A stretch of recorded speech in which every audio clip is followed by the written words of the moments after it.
Hey guys, and welcome back. I hope everyone is doing okay. I bring you some huge Newcastle United news regarding its future plans with Saudi Arabia at St James's Park.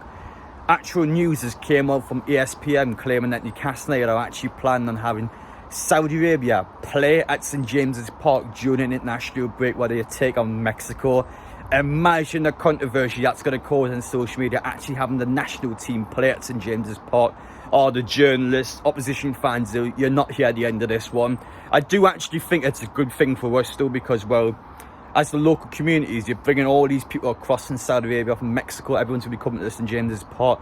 They'll be eating, be dining out, they'll be in the hotels. A lot of money will be generated into Newcastle as a city and as St James's Park. I'm not exactly sure how the payment structure would work at a football stadium when it's an international tournament, but again, Newcastle would get something out of this. I think it's a great, healthy relationship between the two sides of things, and it is going to cause a lot of problems with journalists, with opposition fans, again, because, well, this sports washing stuff is everything to do with Saudi Arabia.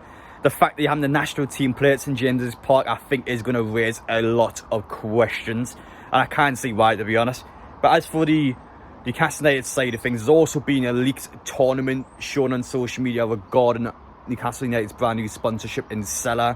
At St James's Park, we'll be playing two teams back-to-back days, just like last season.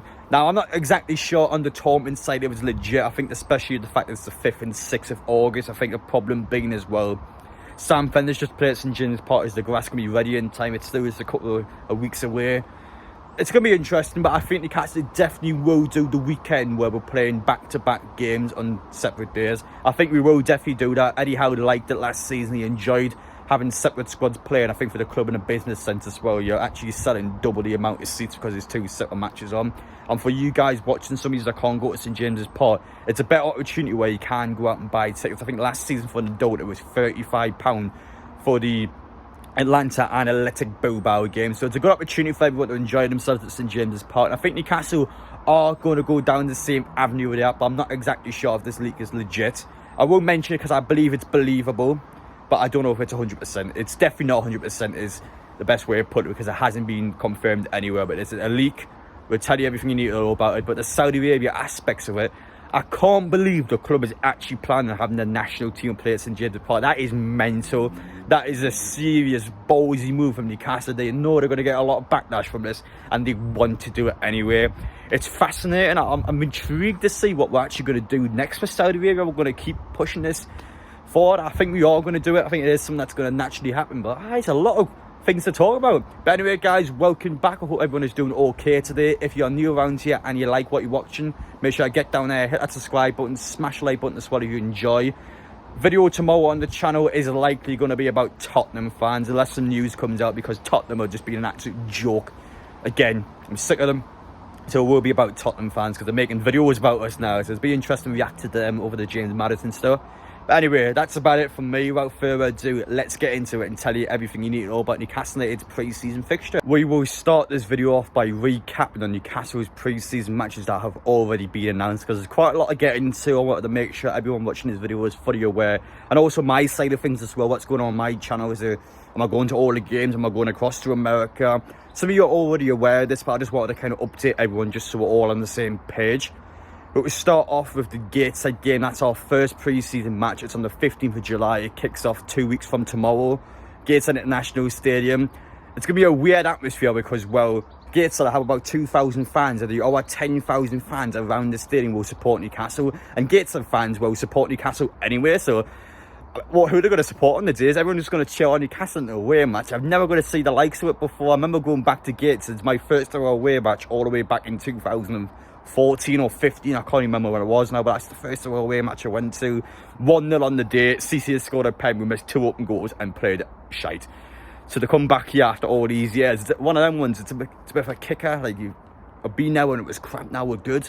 It's one of these ones where I went to a Shea Given talking yesterday, actually. I know it's a bit off topic from this video, but I walked away from it a bit depressed, to be honest. I kind of looked back and I went, I wish Newcastle could have done more. Why did we not do more with one of these ones? I asked myself all these questions, and now we're finally in that sort of situation where we can be excited with these pre-seasons going into a new season, because, well, we've got an end product. We've got someone actually coming out of supporting the team now, and I don't know, I just wish we could have done more. How have we not won a major one in over 50 years? It baffles me how we've not done it.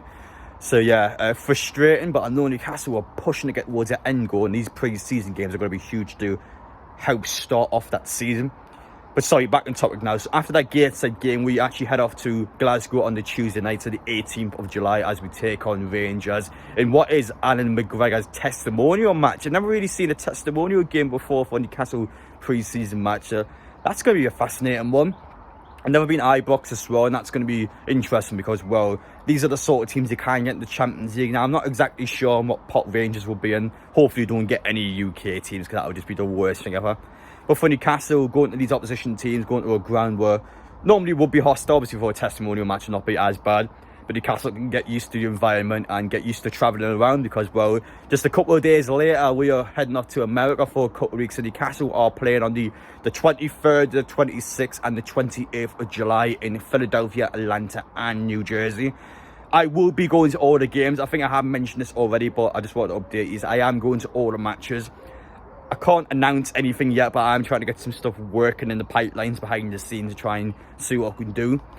But I will be going to matches. I can't wait for them. I'll be heading off to America for around 2 weeks. I've got my Gateshead Rangers tickets sorted. For some reason, if you go on Wikipedia, it says that we have a cancelled away friendly against Barrow. Now, I believe Barrow is actually playing Newcastle's under 21s, which is why it's on there, but I'm not too sure why that's actually been cancelled with the first team. Obviously, we're all over in America on the 29th of July. But again, I just thought I mention that because for some reason it's on Wikipedia.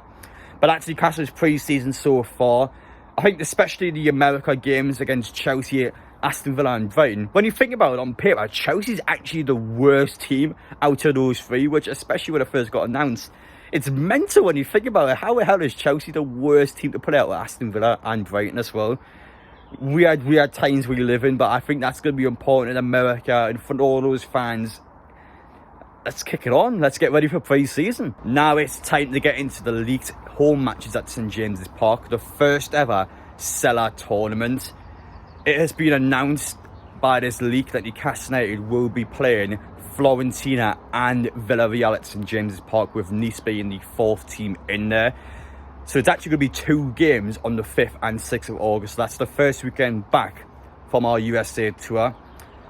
So Newcastle take on Fiorentina on the Saturday, which will be Nice taking on Villarreal. And Newcastle play Villarreal on the Sunday, and then it'll be Nice versus Fiorentina in the first game.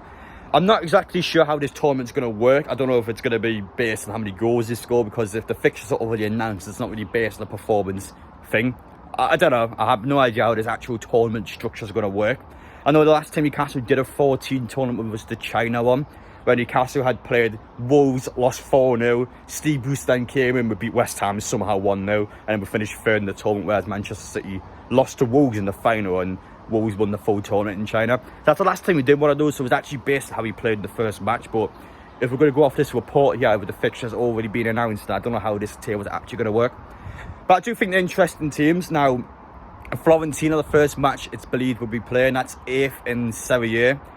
A team where obviously not had the greatest of seasons, but I still think it'll be an interesting one. I think Villarreal is a much better match for us. They finished 5th in La Liga. Definitely a sort of opposition team you would want to play before going into the Champions League. Villarreal, I think, always have been at least a decent side, if not a very good team. Nice, we're not playing them at all, but they finished 9th in League One. They'll be taking on the our teams. I just don't know how this is actually going to work with 4 teams. They're only going to be playing 2 of them, but yeah, that's what's been leaked on social media. I do like it a lot. I think it is interesting. I don't know if I'll actually be going to St James's Park to attend the matches. I don't know how that's going to work. Now, in America, some of our Premier League games actually have 2 matches on in the same stadium. So I'm essentially, I think I paid £200 for all 3 tickets. So some of them I'm actually paying for 2 matches, even though I don't want to watch the likes of bloody Brentford versus Fulham, or God knows who it is. But I don't want to watch them, but unfortunately I had to pay for them regardless. So I don't know if at St James's Park they actually will do it where, well, you're paying for 2 matches now, you're going to have to come watch 2 games whether you like it or not. So I think it's the case for Newcastle fans where if the club's a bit sneaky about it, they probably will charge more money to try and get you to attend both matches. And as for opposition fans, how are they going to attend the games? Because we've seen the demand for Newcastle United, how it's going to work for people abroad that want to come watch their teams at St James's Park. I'm not sure. There's a lot of questions that do need to be answered, but the actual tournament itself is quite believable. I could imagine Newcastle doing something for Salah. These are the sort of teams that I think we would take on before going into the Champions League. However, as I stated in the intro, I think the fact that it's the first week back from America, Sam Fender, of course, just played at St James's Park. Will the grass be ready that early on? Newcastle will need to play their pre-season matches at some point.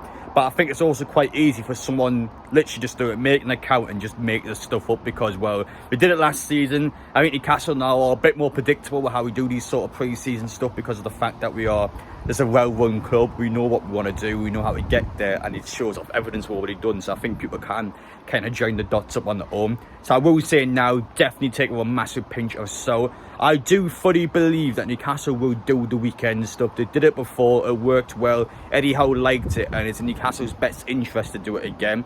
So the Salah tournament thing is believable. I just don't know if it's going to be that weekend. I don't know if it's going to be that opposition team, and I don't know how the tournament's going to work. I think the fact that that tournament is just, I don't know how it can be a tournament because there's no way of actually winning it. So it's weird. But I do actually think the overall thing of it can be believable. But definitely don't take this as 100%, guys, I will say now. But I think it is an interesting league to at least talk about in the video. The Saudi Arabia side of things is definitely massive with the national team. That is a massive, massive game changer for us. Now, one thing I actually think eventually we should do, I think Newcastle will actually push for this to happen as well, is to try and get the women's team to play over in Saudi Arabia. I think especially over there, how their culture is with the way girls are being treated. That's a big, big moment. And I think Newcastle, in their PR sense and trying to actually help the human rights stuff over there, that's a big one. I think eventually that could be a reality if I had to say 5-10 years from now. But that's going to be a big thing. They want to push the women's team to the Champions League eventually, get them up the leagues. And I think Saudi Arabia side of things, that is a massive thing between Newcastle and Saudi Arabia. And I think gradually over time, as the relationship becomes better and better, this is the sort of thing we can actually make happen, and that actually will be a good thing. But yeah, that's just a little bit of I guess a daydream for me. But anyway, guys, hope you enjoyed watching there. Make sure to let me know your thoughts down below. It is an interesting topic to talk about. Saudi Arabia's activities at St James's Park, the future of St James's Park, how Newcastle work around. That's even before getting into the fan zone, potential stadium expansions, God knows what else. That's just me quite literally talking about the national team and Newcastle's home pre-season matches. It is a crazy time we live in with this football team. I like where it's going. We are doing good things. Whether you like it off the pitch or not is another question, but on the pitch, me as a Newcastle United fan, we're doing everything we can to get to where we want to be, and that's all I've ever wanted as a Newcastle fan. Ambition, progression, and it's going to happen. But anyway, guys, appreciate you watching. Let me know your thoughts down below. Do you believe that link? And I'll see you all in the next one.